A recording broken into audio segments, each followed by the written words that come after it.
Hi everyone, Mark here from Intercourse Bike Works, back with Tech Tuesday, a weekly video segment that's going to help you become a better cyclist. Today we're going to give some helpful buying tips for purchasing a used bike. There are many great reasons to buy a used bike, and like buying a used car, doing a little research and asking the right questions will usually get you a reliable unit that will last you for years. Here we have a really nice example of a quality used bike for sale at Intercourse Bike Works.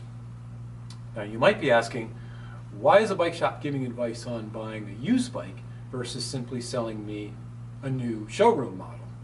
Well, the answer is simple.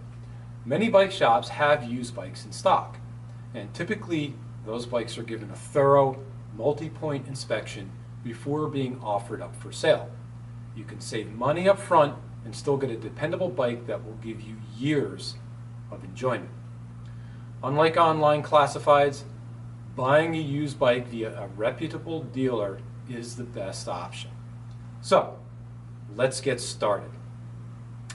Now, visually inspecting a bike will often reveal if it has been mistreated, abused, or poorly maintained.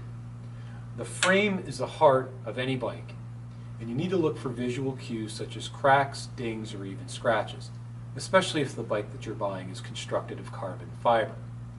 On an alloy bike, pay special attention to the welds, as cracks or separation here can lead to catastrophic failures down the road.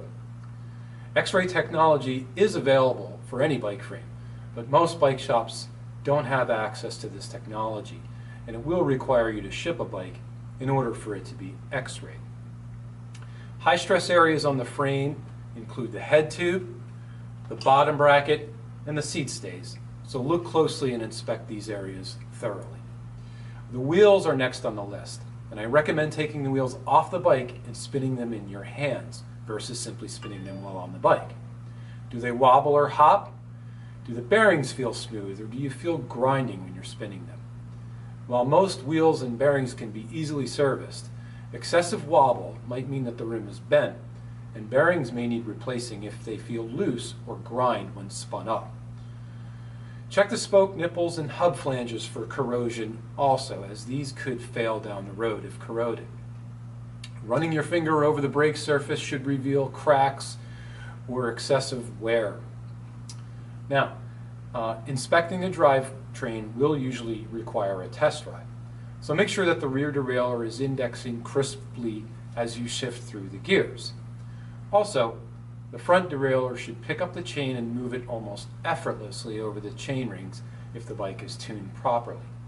Any missed shifts could mean that the bike needs a new chain, cassette, or even front chain rings. Brake pads should be new and aligned properly in order to get quality stopping power. The brake levers should have crisp movement and a firm engagement of the calipers every time you pull them. Visually inspect the shifters inside and out for corrosion or damage or even dirt.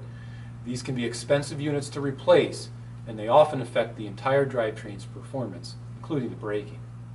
Now, while out on your test ride, you need to listen for cracks that may be coming from the bottom bracket or other places on your bike. If you hear something, it's time to see if the shop mechanic can find the root cause and fix it before you purchase it. Lastly, cable housing should be inspected for cracks, kinks, and corrosion. These are tedious to replace, so it's best to look closely. Don't be afraid to ask the bike shop if they've replaced the cables recently. Chances are they have, if they've taken it in on trade.